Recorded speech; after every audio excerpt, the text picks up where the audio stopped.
Welcome to the Boschcast with James Boschman and Denise Young, where we talk about Manitoba real estate and everything else that's on our minds. And we're live. What's going on, everyone? How are you, Denise? I'm good. How are you? Good. Kind of missed a week of podcast because of my cast. Yeah. So, you're with a blue one now. Yeah, I got a blue one. I upgraded. Started as bright pink, and I thought that was really cool. I like the bright pink, but they didn't have bright pink this time around. So got the Connection Homes blue, as I like to call it. That's cool. It looks super uncomfortable the way they have your thumb. Oh yeah, it's terrible. It's like all crooked, like Oh my gosh. By the time my hand's out of this thing, my thumb's gonna be all like all gibbled. But yeah, and this one, it's got a little bit more room inside of it, so it doesn't smell as bad as the other one.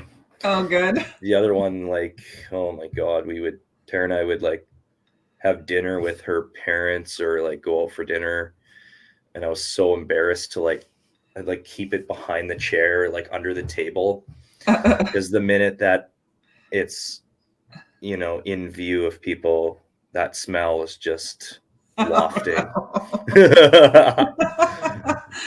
Definitely there was some kind of like fungus growing in there. And then I was trying to find ideas of how I could air it out, because it was so tight it would get sweaty and then like start smelling. And people were saying, oh, use a hair dryer. So I use a hair dryer, I just put it on the cold setting. But then it really stirred up all the stink, and it was just like blowing everywhere. You should like shove a bunch of Gold Bond powder in there.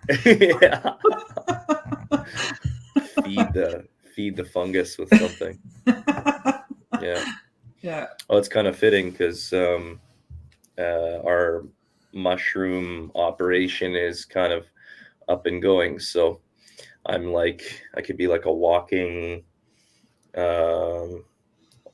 grow appendage.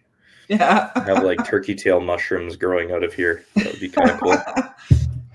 But yeah, I got some jokes for you today.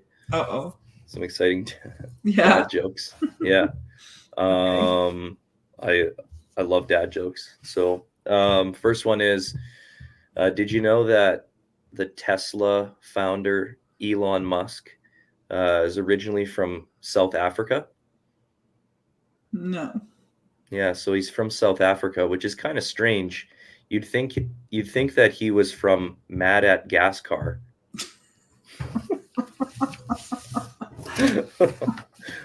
Oh God. And then a fitting follow-up joke to that is, you think gas prices are expensive? Have you seen chimneys? They're through the roof. Oh, jeez. It's a good tie-in to real estate, I guess. Yeah, I was thinking, that's a good housing joke at least. Yeah. Well, maybe not good, but yeah.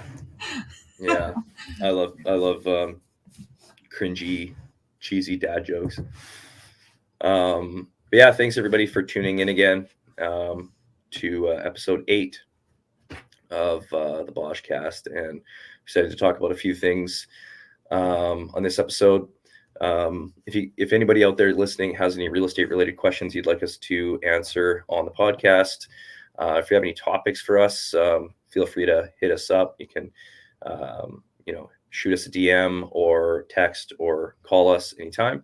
I'd be more than happy to talk about this stuff on the podcast and answer any questions that people may have, whether it's real estate related or otherwise. So, but maybe let's talk about it. What's going on in the market? What's shaking? What's moving?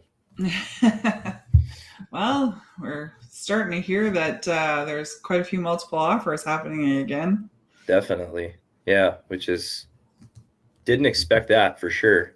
Yeah. But I guess with low interest rates, no, sorry, the low inventory, There you go. the low inventory. And I mean, realistically, interest rates are They're not bad. lower. They're not bad. It could be a lot worse. Yeah. But yeah, I think there's two things that are kind of driving that. Well, maybe three things. Low inventory is one. So it's a supply and demand, principles of supply and demand. If you have more demand, less supply, it creates, multiple offer situation, especially in the real estate market. Yeah. And then I think there's two things happening right now with respect to the buyers out there, what I'm seeing. So I'm getting some phone calls now from people who have actually gotten their pre-approvals, and they're entering the market for the first time with zero idea of what we went through in the last 2 years. Right. So like they're not super offended or butt hurt by like, once upon a time having a 2% 5-year fixed rate and now a 5% fixed rate, and they're like, right. Super upset about that. They haven't lost a bunch of their amount that they were approved for. Right. So they're, generally first-time buyers getting into the market, and they're just excited to get a place. So there are those like new buyers that are entering the market now. We're technically in the start of the spring market, and so we're going to naturally see a lot of action. Even in a balanced market, our market is usually pretty crazy in the springtime. Lots of activity. And then the other thing I'm seeing is people, like maybe they were sitting on the sidelines, or maybe they chose to like sit and wait it out because they weren't sure what was going to happen with interest rates and the market in general. Or they got sick of competing. Exactly. Yeah. So they were kind of like, now the interest rates are going up a bit. Let's just like take a back seat to this. Yeah. And then there's a lot of people that owned real estate already or were renting, and so they're it's not like they're going to be homeless. They're not in a huge rush. But I feel a lot of those people are realizing now that things are not going to go back to the way things were. Like we're not going to see 2% fixed rates ever again. 3% fixed rates for a long, long time. So I think they're coming to the realization that's like, well, it's kind of a wash. You may not get 100K over for your house in multiple offers, but you're also probably not going to have to pay that on the buying end. Right. Although we are seeing multiple offers right now. Yes, I don't feel like they're as crazy as they were last year, and no. And it's not on every house. Right. Like I think it's just an inventory thing. Like if we had more inventory, which we might. Yeah. Well, I mean, we're bound to see that in the next month. Right. More inventory, just naturally people, that's why balance. Sellers should try to get on the market now. Yeah, there's a great window right now, I feel. Yeah. But yeah, like I think I mentioned in a previous episode, everybody is waiting for the sky to fall and like the bottom of the market. And I think that the bottom of our market has happened already in January, maybe December, January. Yeah, I agree. And now, unfortunately, a lot of those people who chose not to buy, there's gonna be more competition now, and right. Just the way it is. So, but yeah. So I had a listing in Windsor Park that got 9 or 10 offers on it. Yeah. And it wasn't like we underbucked it significantly. No. My client, I think we priced it well considering it didn't have a garage. Yeah. Right? And there hasn't been a lot in that area that doesn't have a garage. So you have to take that into consideration when pricing it. You can't price it with the same as a place with a garage. Yeah. Right. Yeah. So when you take that into consideration, the lack of the market, people were like, I guess we're just going to buy a house without a garage. Yeah. I think another thing too is, with a higher qualifying rate, like as the fixed rates are higher, you have to qualify at a much higher stress test. I think that's going to result in a huge push for affordability in our market. Like, we already live in a fairly affordable real estate market, just in general. But I think that like 400 and under market is going to be, if you got a listing in that price range and it's a good property, solid, good bones, great layout, functional, great area, you're going to do really, really well, regardless of what the rates are, because exactly, you're going to have a lot of people that, like I said, are entering the market for the first time, or maybe they've just come to terms with the fact that, they can't qualify for 500K anymore, still need to buy a house or still want to buy a house for whatever reason. And they just have to accept kind of a lower pre-approval amount. And I think it's going to put more emphasis on that lower price range.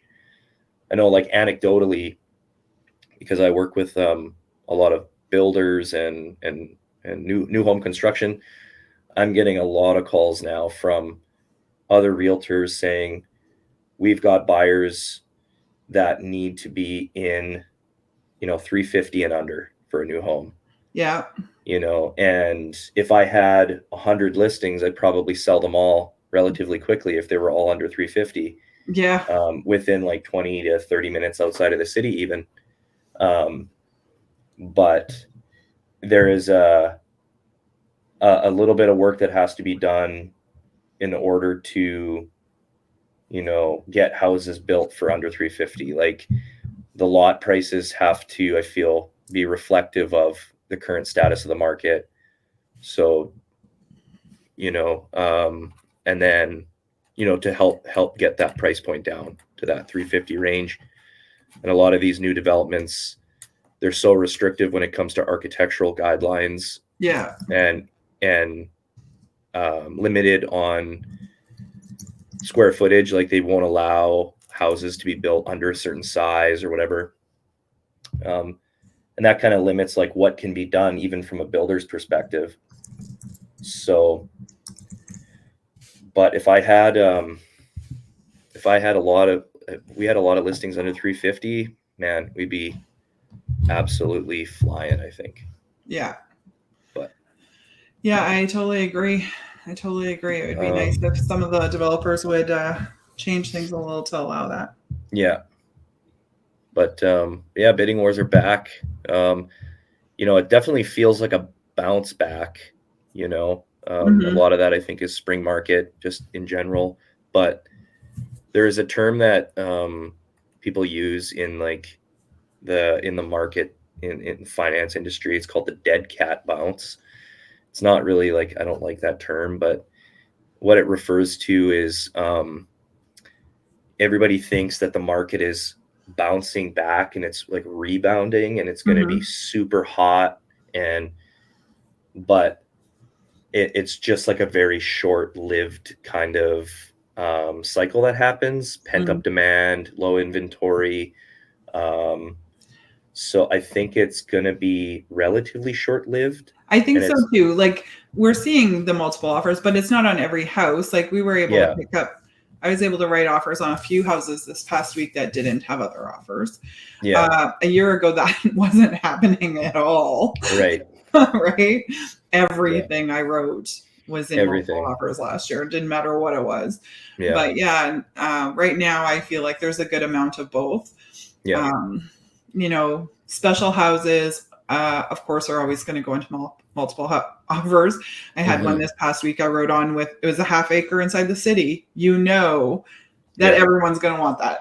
Oh, yeah. Right. So, yeah, of course, that one had multiple offers. But, the average other house that's being, marketed fairly in an area where there is other listings happening, probably is going to take a little longer to sell. Yeah. But that doesn't mean it's going to be like a month or two, right? Like when I say longer, I mean like, maybe 10 days. Yeah. Yeah. Especially if it's priced well. Yeah. And if it's priced well and people can, and see the value. Yeah. And I'll say staged well, but maybe not staged, but you know what I mean? Like decluttered and and it's not a smell. Well. It's not a smelly house. Yeah. Yeah. Yeah. So, it's this is going to be a really interesting week. So today, as of the time of this video, it's Monday, March 6th. People will probably be seeing this on tomorrow, March 7th, Tuesday. March 8th, Wednesday, is the Bank of Canada's announcement. Their like pre-scheduled rate hike announcement.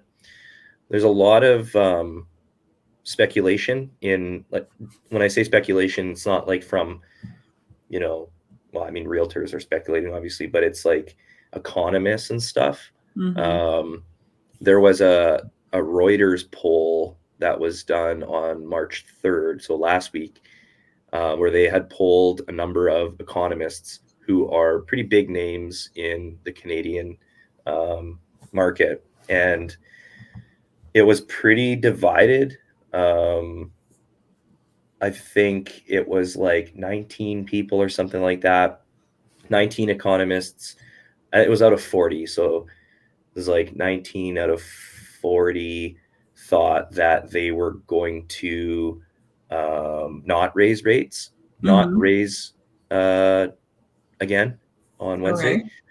And then the rest of them thought that they might go 25 basis point hike. Interesting. I think I'm in the not raise camp. Yeah. I think that, it's an optics thing. I also think that our economy, even though we do piggyback on what happens in the US, just, because we're their cousin to the north or whatever, and we do a lot of trade with them. I think that we have a much different economy here, much different needs as a country when it comes to import export. Our jobs are different. We're like, from province to province, we're much more spread out than the US, and we have like our two major hubs in Canada that our central bank seems to watchdog over more so than in the States. They have a lot of these large cities, right, that in different states that seem to move the needle when it comes to their housing market. There's obviously a lot more going on in the States. So I think that Tiff Macklem's going to come out on Wednesday and say we are continuing the pause. We're not going to be raising rates. I actually think that they're going to continue the pause until 2024. If I'm going to make a prediction, and I mean, I just don't believe he's going to raise rates so soon after he said he wasn't going to raise rates. Right. It's just funny. He just said that. Yeah. So he can't the very next time decide to raise rates and make himself look like a complete jackass, even though he has a million times. But yeah. It's just funny because, like, the last time when they came out and they said we're going to pause. Yeah. A couple days after the jobs data came out, which was like 3 times the amount of jobs that were produced in January than what they thought. And so a lot of people said, oh man, if you had that jobs data by the time you had made that announcement to pause, would you have paused? Probably not. You probably would have raised. Yeah. So that's, I think, what has people speculating that that they may raise again. Okay. The other thing is the piggybacking on the states. The states, chairman of the Fed Jerome Powell, has come out saying they will do whatever they have to do. Markets are pricing in 3 to 4 more rate hikes before the end of the year. They're very, very hawkish. Like, the rhetoric out of the US is like, we're going to keep cranking this thing up, pushing it as far as we can until something breaks. So if we don't do that, like if we don't follow what the US does, what's going to happen is we're going to have a case of, they call it the case of the limping loonie. So our loonie is going to limp behind, like our dollar is going to fall. Yeah. And, which just means like it's going to be more expensive. We want to go to the States, this year. It's going to be way more expensive to do so. Just anecdotally, like going for holidays and stuff like that, it's going to be way more expensive. So, which kind of sucks because Tara and I, we like going to Hawaii, and we probably, if our dollar is in the shitter, then we might not go again. But who knows? Maybe we still will. But yeah. I get it for sure. Yeah. Yeah. But I mean, I think Tiff Macklem, from his point of view, he's looking at different things. He's looking at the global supply chain. The global supply chain has definitely ironing itself out. And, that is a big contributing factor to the reason why we have inflation the way where we have it. Right. I mean, also doesn't help that they just printed 30% more currency and distributed into our economy. I mean, that's the biggest reason why we are where we are.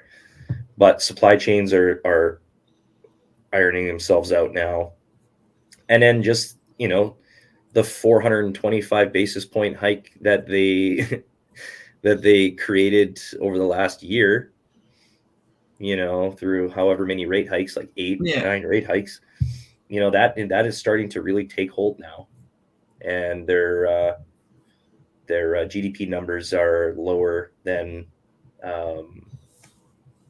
the data is a lot better than what they thought, and the economy is slowing at a much faster pace, and excessive consumer spending is starting to be curbed now, and excessive business investment is starting to be curbed now. Like, people are kind of taking a back seat. Well, should we invest in that? Should we spend money on this? Right. Should we go on this? Like, just from a general consumer point of view, like, should we really take that trip now?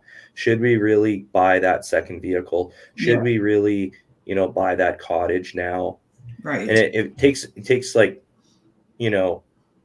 hundreds and hundreds of thousands of people to have the same idea. It's going to slow our economy very, very quickly. Yeah. Things happen a lot faster than what people think. The problem is that the Bank of Canada uses lagging data. They don't, they can't, they're not boots on the ground like we are, trading in the real estate market. So they rely on all of the data generated from consumers and people in the service industries, and all that data to be collected before they make a decision. Right. So yeah, my guess, my prediction is they continue to hold on Wednesday, and then a longer prediction would be they continue to hold for the rest of the year. I think by the end of the year, inflation will probably come down to that 4% range. It's at 5.9, I think, right now. 4%, maybe even 3% by the end of the year. And then, if something doesn't break, then 2% next year. Okay. And then we'll probably see our interest rates come down next year. But again, when that happens, we're going to be right back into that crazy time again. Real estate market is going to be absolutely ripping. The minute that they announce that they are decreasing their overnight rates, and like, we can see the forest through the trees, and it's like, okay, there's no more, inflation is not a factor. By that time, we're going to have like over 500,000 new permanent residents in Canada. They're going to need a place to live. We're not going to have the inventory that we need to house them. Not including people wanting to get off the fence when interest rates go down, because it increases their buying power. They can get pre-approved for more. It's, if not this year, next year is going to be absolutely insane. That's my prediction. But right on. Been wrong before, so it's fun to make predictions. But it is, yeah. So yeah. So I've got a cool story for you. Mm-hmm. I was thinking about telling this one for a while now, but I wasn't sure when. But I think today is my opportunity. Today's the day. Today's the day. So it's a story about lost, stolen, and recovered art. And it's like such a crazy story. So basically it starts years and years ago. I can't even remember how long ago now, maybe 6 or 7 years ago. I got a call to list these people's house in South Osborne. Mm-hmm. And the reason why they needed to sell it was a smaller home, and they were having more kids, and they needed to sell it and then upsize to something else. So they really wanted to stay in the area, but there wasn't really anything large square footage in South Osborne that was coming up for sale.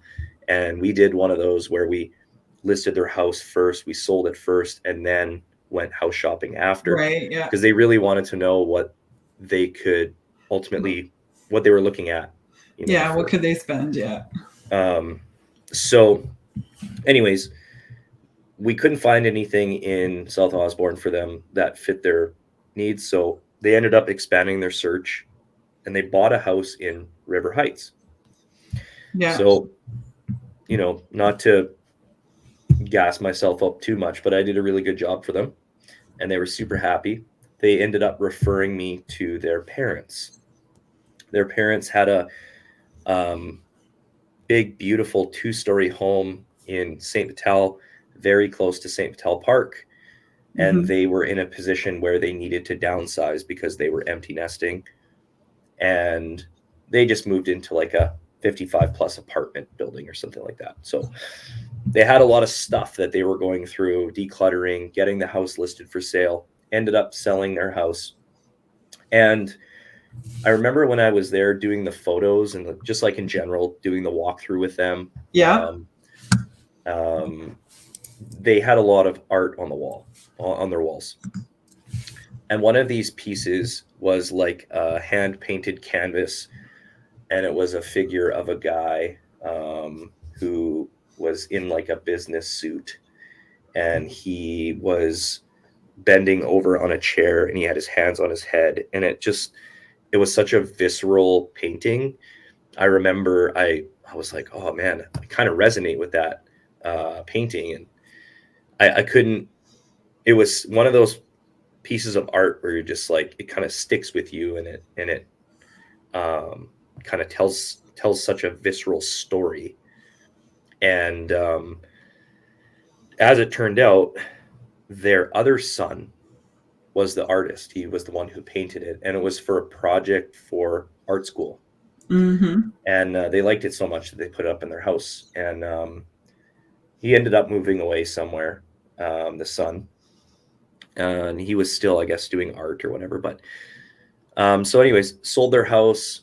They moved into their 55 plus apartment, and they didn't have enough room at the time to store all of this art that they had and all of these other items in their home. Mm-hmm. So their son and their other son and the daughter that I sold the house to in River Heights, they had a big 2-story home with a back lane and had a garage. But they got a moving trailer. And so I guess they were helping their parents as well with moving stuff out of their place. And they said, store a bunch of your stuff, like art and all that kind of stuff, in our moving trailer. And then when you're all settled in, we'll figure out what to do with all this stuff, right? So the trailer was parked behind the house in River Heights, behind the kids' house that I sold to the kids. And I guess all the art was in there. And I'd found out that somebody stole the trailer. Oh my gosh. So like all the art was gone, and they had a bunch of stuff in there that was stolen. People just like loaded up the trailer and took off and filed a police report, and like, you know, police were searching for it, but I don't think they ever found it. Fast forward to a few years ago, pre-COVID, I think it was in 2018 or 2019, working for a builder, and I had a new build house that was for sale in the town of Garson, Manitoba, which is like by Tyndall, Manitoba. Right. And got a call from these guys. They were interested in building this house. They already had their home on the market with another realtor. Their home was located in the Winnipeg Beach, well, north of Winnipeg Beach, but like in the bush. Yeah. And they had this giant acreage and beautiful treed property. So they wanted to deal with me directly on the purchase of this new build, which required me to go to their place and meet with them to write the contract. So I showed up at their house, like, you know, they gave me directions and all that kind of stuff. I showed up there and I walked in, and it was one of these houses where the main level was a garage, a giant double or triple attached garage. And then they had like a gym in the back. And then the second floor was the kitchen, living room, dining room. They had an office, bathroom. And then the third floor was where all the bedrooms were, with a balcony. And beautiful, like looked like a tree house in the forest. Like it was just stunning. Yeah. And so these guys are showing me around and showing me their place and everything. And it was listed with another realtor. So like I couldn't really, couldn't really talk to them too much about it. But I remember they had every square inch of their house was covered in art, like covered. And they're showing me, they're taking me on a tour of their place, and they had custom built this house and everything. Super proud of it. And we go into this one room, and I see this painting. And I was like, where have I seen this before? And I was like, just in shock, you know, standing in front of this thing.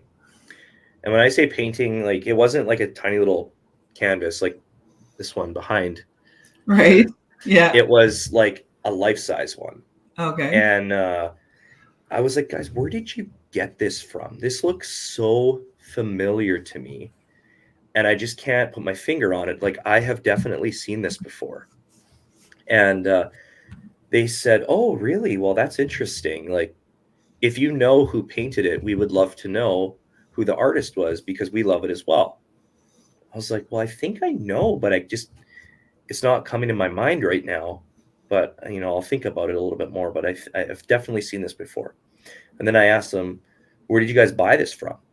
And then they said they bought it from an antique store on North Main, kind of in the West St. Paul area. And there was like a pop-up tent art sale. And they were driving out one day, and they stopped in and bought a whole bunch of art from the same sale for like a set price. And they're like, yeah, we got it for a deal. And unknown artists, but like really cool paintings. And then it clicked. I was like, oh my God, I think I know. Oh my God, I think I know who the artist is. And I think I know what happened. Then I explained it, like all came rushing back. Yeah. And I explained to them about my past clients and the stolen art. And they're just like, oh my God. And they couldn't believe it. And I was like, let me get you in touch. Like, I'm so sorry for even bringing this up. Like, I feel so bad. Because like after I brought up that story, they were like, well, obviously we can't keep the art now. Like we gotta You have to return it to the rightful owner. Right. And I'm like, oh my God, guys, like, I'm so sorry. Like, I know how much you love this painting and like whatever. And like, my intention was never to come to your house randomly and like, you know, have you give all your art back, you know, but that's what ended up happening. So I got them in touch with my past clients. Yeah. And they ended up returning some of it and keeping some of it. I'm not sure exactly what happened, but they worked it out between them. They worked it all out, and everybody was super pumped. And wow, I'm like, oh my God, like what a freaking small world. A small world. And they all have a fun story to tell. Yeah. But like, yeah, they say like, you know, Winnipeg is a small world, or like, you know, 6 degrees of separation or whatever. I think in Manitoba, it's more like 1 degree of separation. Or 2 degrees of separation. 1 to 2 at the most. Yeah. Yeah. It is insane. Yeah. But that story will definitely. Chances that you're the one that went to their house, right? I know. Yeah.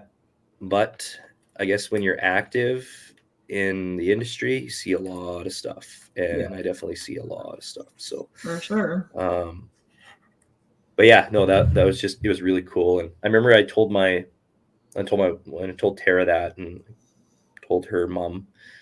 Her mom was like, oh my God, you need to write a book about all your stories and everything. So that's the idea behind this like section of the podcast. We can share crazy stories. Yeah. You know, and at least they're not stuck in our minds and us forgetting about them over the years. So they'll be recorded and remembered. Yeah, for sure.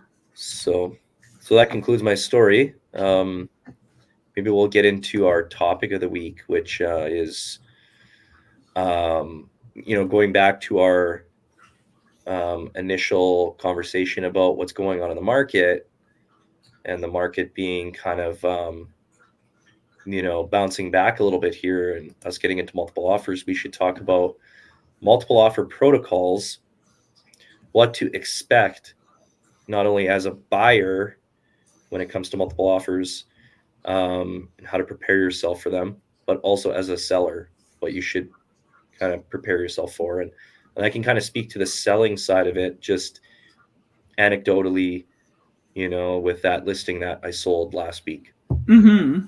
So do you want to? Sure. Maybe we'll take talk about the buyer side. Yeah.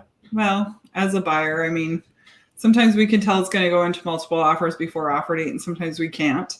Mm-hmm. But often you can tell at the open house, or maybe by the number of cards that are sitting on the counter, or how hard it is to get an appointment. Yeah. So sometimes, there are signs ahead of time, and sometimes there aren't. Sometimes you think that there's no other interest, and when you go to write an offer, even after offer date, all of a sudden there's more than one offer. And when there's more than one, you're in multiples. Yeah. So I always tell my clients, you know, you don't know what the listing agent's going to decide to do. Like if they're going to or it's not always up to the listing agent either. It's the seller. Are they going to, you know, give you another chance or not? And what's their motivation of giving you another chance over someone else? Right. Yeah. So, you know, I recently had a client who, you know, we were writing in multiples, and they're like, okay, well, let's write this, and then hopefully they'll give us another chance if we're not there. And I'm like, well, why would they though? Yeah. Right. What would be the reason they would give you that chance instead of someone who's higher? Right. Why wouldn't they just take the higher one? Yeah. And so you have to think about it from the seller's point of view often, right? Like, and they can't counter you. When they counter you, they're voiding all those other offers. Right.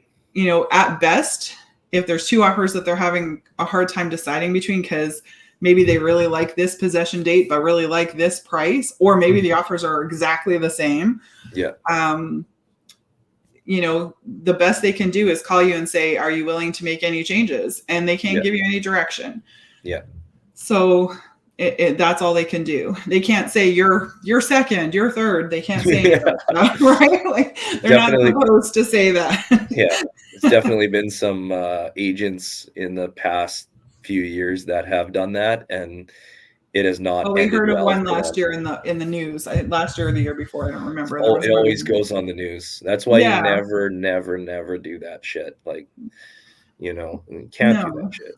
No, but I always tell my clients, if you really want this house, put the number that you're not going to regret having missed the house by, right? Like, right. If you're willing to pay $550 and you will regret hearing that it's sold for $550, then put $550. Yeah, I always say, like, which is so true. I always say, if we're writing this offer and they're presenting offers tonight, and you wake up tomorrow and you find that the house sold for $5,000 more than what you were willing to offer, $10,000 more, and like just go up the chain of like increments of numbers, and then you'll be able to, your gut will tell you, how you feel. If you lost it by $5,000, would you feel sick? Oh yeah, I would definitely feel sick. Okay. If you lost it by $10,000, would you feel sick? No, I wouldn't feel sick. I would let them have it for $10,000 over. Right. Exactly. So it's like, you got to figure out how much, like you said, like how much will you regret it if you find out what the sold price is the next day. Because value is so like, subjective sometimes. Yeah, it's definitely in the eye of the beholder, right? It's not just about like, okay, well, what did the comps show, or like, what did that house sell for? It's at the end of the day, it's an investment, but it's still. But sometimes it's also about convenience and everything else. So like, I had a client many moons ago who decided that they were willing to pay more than what I was suggesting the house was worth, because it was the perfect location for their kids to be able to go back and forth between mom and dad. Far enough away that they couldn't see each other's houses, but close enough that the kids could walk. So they're like, how often is a house in that location going to come up again? So they were willing to go $20,000 over what I suggested it was worth. And who knows how much they overpaid by? I have no idea. Maybe they didn't. Maybe someone else thought it was worth that too. Yeah. Right. And that's the thing with multiple offers. It's essentially like a blind bid. So we don't know what the prices of the other offers are going to be ever. And we never will. Yeah. So it's, throwing darts at a dartboard with a blindfold on. But, we do our job as buyer's agents, to help prove the value based on comparable sales in the area, but then also help guide you through that market in general. If you're purchasing in an area that is always going to be super desirable for whatever reason, maybe it's the location in general, the proximity to schools or proximity to businesses, or it's always going to be very desirable. And if it's a long-term play, you purchase it and you live in it for 10 plus years, if you pay $20,000 over list or $30,000 over market value or something like that, like chances are the market is going to more than catch up to that at that point, long before that 10 years is up. So exactly, value is always in the eye of the beholder. And if you see tremendous value outside of that specific house, with the location and stuff like that, then it's worth it. So. And as people who also list houses, we also see that generally we don't have a ton of offers that are way higher than the others.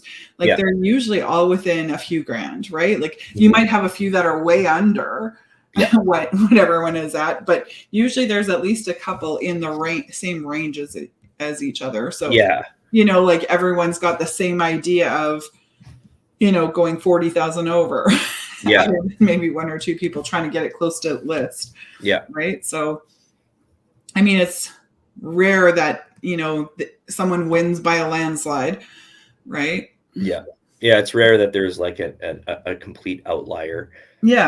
last couple of years, we definitely saw more of that, just because you had those people that had bid on 20 houses and they were sick and tired of losing. So they just, went nuts.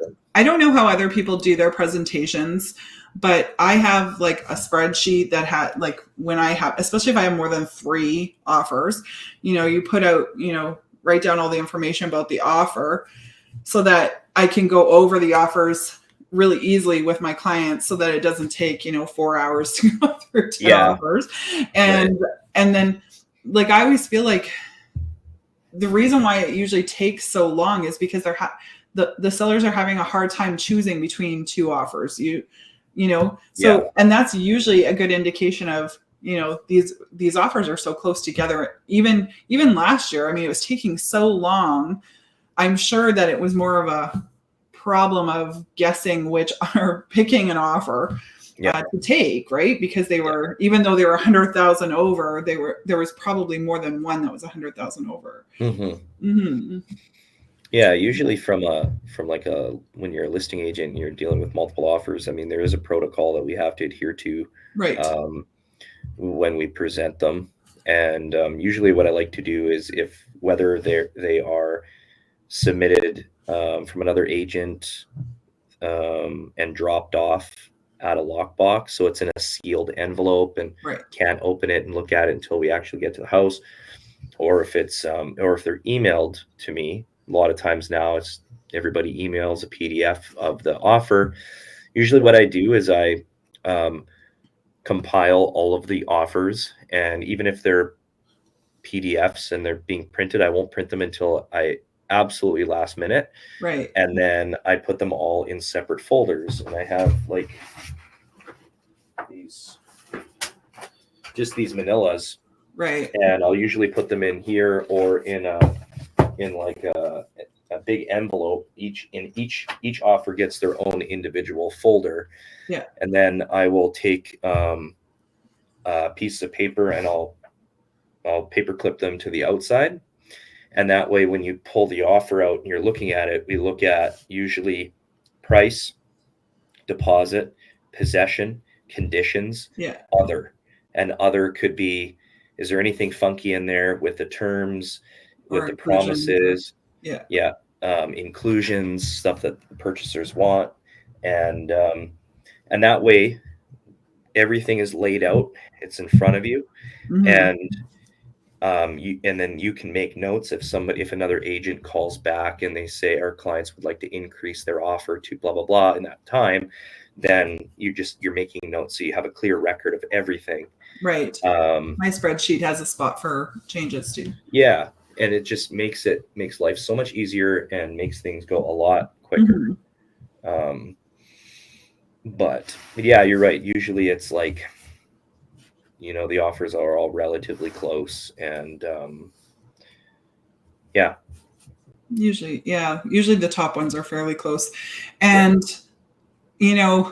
as much as I will encourage a buyer who wants to write a letter, I will discourage a seller from reading it until after they've picked one. Right? Like, it depends on what side I'm on. When I'm working with that buyer, I want to give them every advantage. And if the 2 offers are the same and they're willing to read our letter, why not? Why not have that letter? Tug at the old heartstrings. Right, exactly. And but then on the other hand, I want my sellers to look at this as a business transaction for their family, do what's best for their family. And I will only open that letter after they've picked someone, or again, if 2 are exactly the same and they can't pick between them, then let's look at their letters.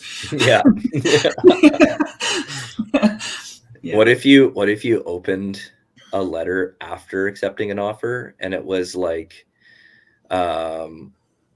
our goal is to purchase this property to use it as a sex cult. And I might not give it to the seller to read because I'm pretty sure, like, usually they're not in a separate sealed envelope. So I've usually read the letter already. It's usually not a surprise to me. It's funny. No, I've definitely Although I guess it depends on your sellers, because I remember when we were at Royal LePage, we had a seller, I guess not a sex cult though, but it was a nudist colony. Yeah. Oh man. Yeah.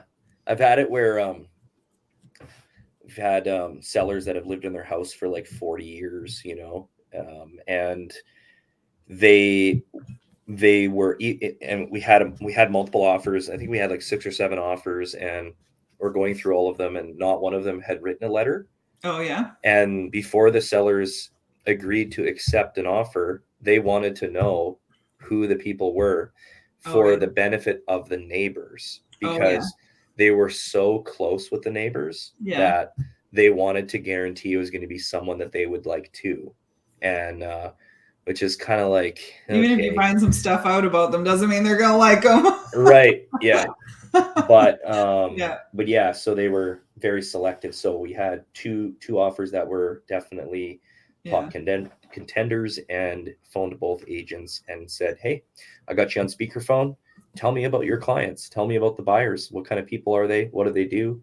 Yeah. And I'm not saying that your offer is accepted. I'm saying that we're considering it, but it's very important for the sellers that they find a good fit for the neighbors. And then they, generally ask, what are the neighbors like? And so you start a conversation. It's not a common practice, but it's definitely something that I've seen. Right. But, so fine, as long as it doesn't get into racist territory. Yeah, no kidding. Yeah, right? Exactly. I think we saw a newspaper article recently about one that was trying to limit it to, I don't even remember what race, but like it was actually like, I don't even remember, but it was very specific of who should be allowed to live there or whatever. Yeah. And I'm like, whoa. Yeah. No, that's crazy. Yeah. But yeah, so to prepare for multiple offers, go in with the idea that you're putting your best foot forward. We will help guide you as realtors to make sure that you're going to make a good decision. Think about what your goal is with that property. Mm-hmm. Is it a 1 year and then you're moving again, or is it you're going to live there for 10 years? Or I know life always happens and it's hard to predict, but it is important when you're going into multiple offers. That way, if you can kind of justify if you need to go a little bit higher than what you were originally thinking. And is this from property an investment point of view somehow unique to all the other properties that are going to come up on the market? Right. Yeah. Like that half acre in the city, that's very unique to the market inside the city, right? Like it's not super common. But when you're looking at, bungalows in Transcona, right? Like there's going to be more. Yeah. There's always going to be more fish in the sea. So, but yeah, we can help guide you on the appropriate offering price, based on our experience, and the process is essentially like a blind bid process. And what I like to do is, when I'm on the buying side, I like to contact the listing agent and ask them. I just say, hey, introduce myself. And when I finally let them know that we are writing an offer on their listing, I will call them and say, hey, it's James. Just wanted to talk to you. I want to get an idea of like, how do you present offers? Because there's some agents out there that are just like, they're probably so busy that they don't have time to dilly-dally. So it's just like, let's open them all up and pick the best one. Yeah. They kind of dictate the show or whatever. And I don't really like that. I don't think that's super ethical, but getting an idea on who these agents are and how they present offers.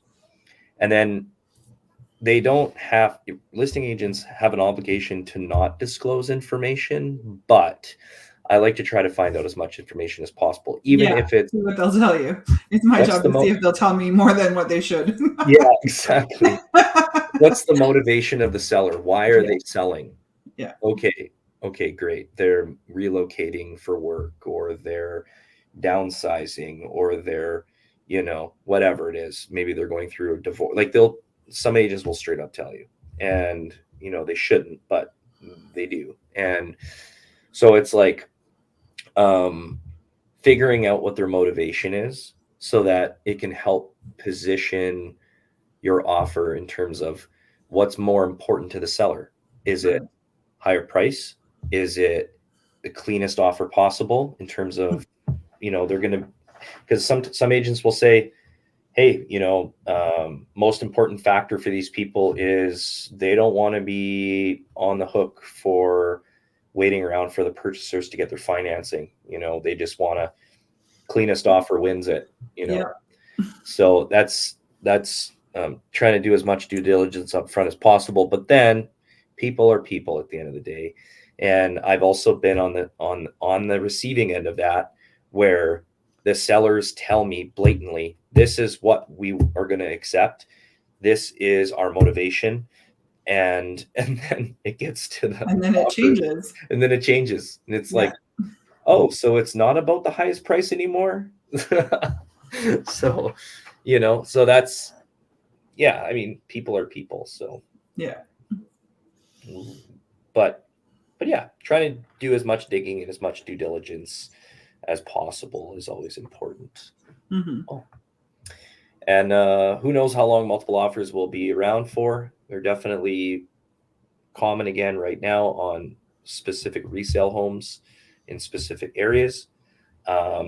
Typically the areas that are in really high demand, probably going back to the affordability again, but Windsor Park, Westwood, Crestview, some parts of Transcona, Island Lakes has been hot. Island Lakes, East Kildonan, River Park South, all the great family communities. Mm-hmm. So, but as we see inventory increase over the next couple months, just as weather warms up, we're probably going to see, we're either going to see more of it or we're going to see less of it. So might see less of it depending on how the inventory balances out the demand, but be interesting to see. Mm-hmm. All right, last but not least is we'll give some flowers to some local businesses. We'll shout out some local businesses, and I'll let you start, Denise. Okay. I only have one this week. Okay. It's because I couldn't think of any. Yeah, no problem. I think I was really busy with work in the last 2 weeks and just really didn't go anywhere. Yeah. And this past weekend we went to Brandon, and while in Brandon, you must check out Chez Angela, which is an amazing bakery who on their social media also talks a lot and often about paying a living wage and they support a lot of the local businesses there. So a lot of their ingredients are local, and that's like stuff that's really important to them. And that kind of stuff is very important to me. So, besides loving their cookies, their salted caramel chocolate chip cookies, we love, their ethics, I guess. Yeah. So we do like to pop by and support them. And, when you are paying your staff a living wage as a bakery, your baking is probably a little bit more expensive than the average bakery, but I feel like it's important to support that. Mm-hmm. And, we're not in Brandon every week. So, so we load it up. We did load up a little bit. Yeah. And they were awesome to us because I didn't call until we were actually on our way to Brandon on Friday to see if they could hold some of these cookies I love. And they were able to throw it onto another order because typically their policy is to order 3 days ahead of time. Oh, yeah. But she did help me out. So that was awesome. And nice. So that's one of the things we always do in Brandon. Besides, we have a couple favorite trails to hike near there. And that downtown area is pretty awesome. Yeah, Brandon is a pretty sick city. Haven't been there in a while, but they have an amazing brewery there. That I They have a couple of good ones. Yeah. Cool. My businesses of the week. So our dog Nova recently had a TPLO surgery, where they basically cut her bone, like her left rear leg bone, in half at the knee joint, Mm. and then put pins in it, put a plate in it, and like restructured everything. And it was pretty invasive surgery, and we needed a lot of different supplies, like a cone and like different things to keep her active and stuff like that. And we have gone to the Pet Value on Henderson a, a lot. Like that's where we get all of our stuff from, basically. Mm-hmm. And the owner there, Jackie, she is super nice. She knows us by name, and like she's very friendly.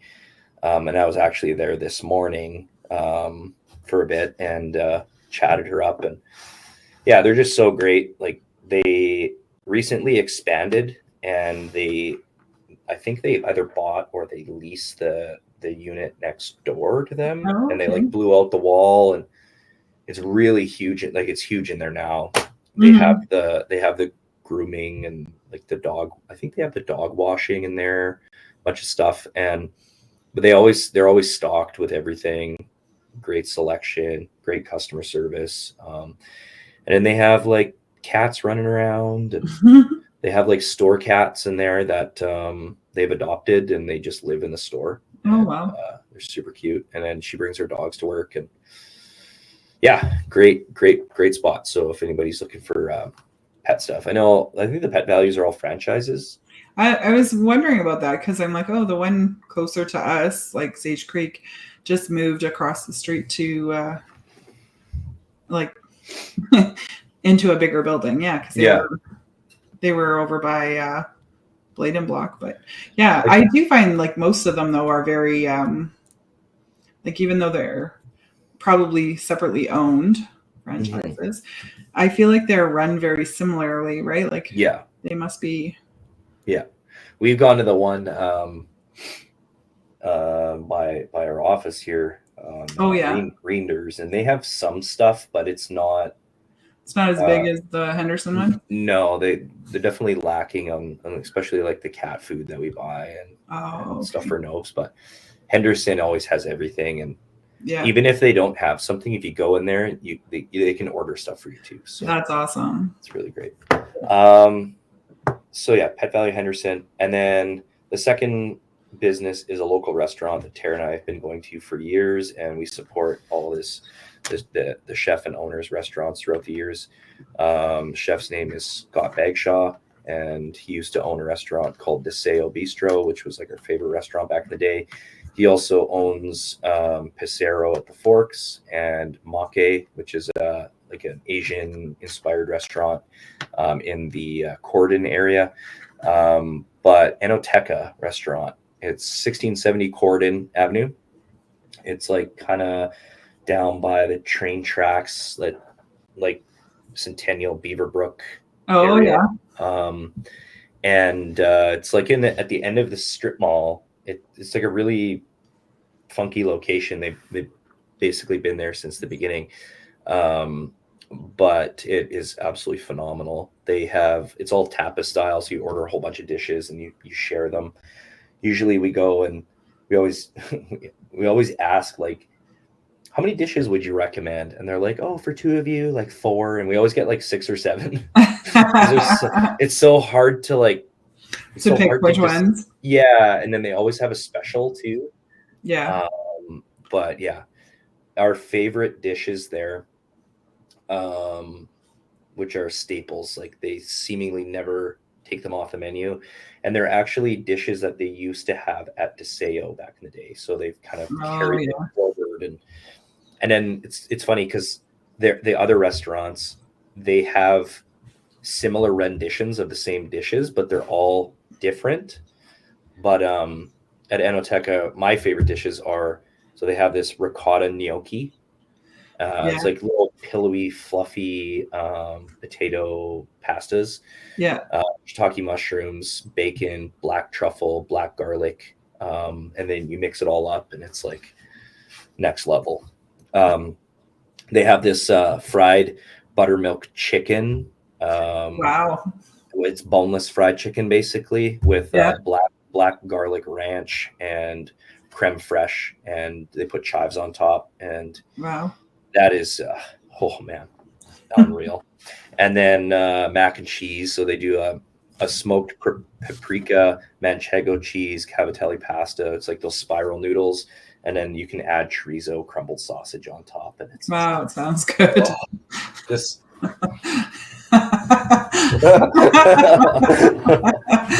yeah, that does sound good. Yeah. They have other amazing things on the menu, including their wine list. Their wine list is like, we've often gone there and had wine, and then we're like taking pictures of it and like, we got to find this wine. So good. And they recently just did a renovation inside, and it looks amazing.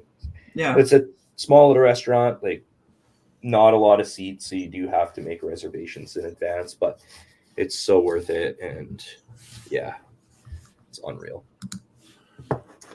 But that's awesome. it for this week. That is awesome. All right. Thanks everybody for checking it out and watching to the end. And Denise and I will see you guys on the next one. Awesome. Take care. Take care. Peace out.